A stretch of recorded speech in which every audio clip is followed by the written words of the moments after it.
భాగస్వాములు అయ్యారు. ఈ పోలవరం మట్టి గ్రావెల్ డబ్బులు కక్కిస్తే ఈ అంబటి రాంబాబు నోరు తెరవడు. ఇంకా మళ్ళీ మీడియా ముందు కొన్నాడు.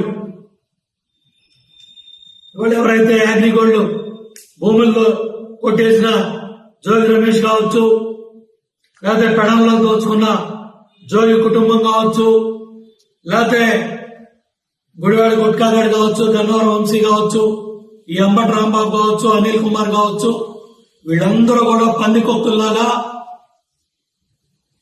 మట్టి గ్రావిలో పంచిపోతాలని దోచేశారు జగన్ రెడ్డి నాయకత్వంలో.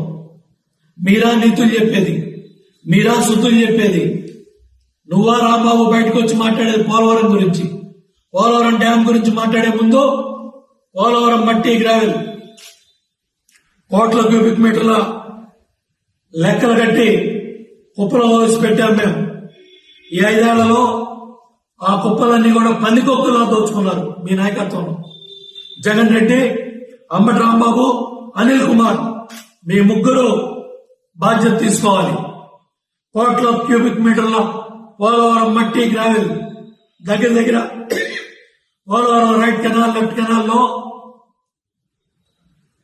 దగ్గర 350 కిలోమీటర్లు ఏదైతే కాలువలు ఉన్నాయో లెఫ్ట్ రైట్, ఆ కాలువల మీద ఉన్న కోట్ల క్యూబిక్ మీటర్ల మట్టి గ్రావెల్ని రైతాంగం, అక్కడ ప్రజలు భవిష్యత్ అవసరాల కోసం, భావితరాల అవసరాల కోసం ఆ గ్రావెల్ని మట్టిని ప్రజలు కాపాడితే, మీరు ఈ 5 ఏళ్లలో పందికొక్కులాగా మీ కార్యకర్తలు, మీ నాయకులు, మీ ఎమ్మెల్యేలు, మీ ఎమ్మెల్సీలు, మీ ఎంపీలు, మీ మంత్రులు అందరూ కూడా పందికొక్కులాగా ఆ ప్రాంతంలో ఎవరైతే పెత్తనాలు చేశారో వాళ్ళందరూ కూడా భాగస్వామ్యం తీసుకొని ఆ గ్రావెల్ మట్టి కూడా దోపిడీ చేశారు.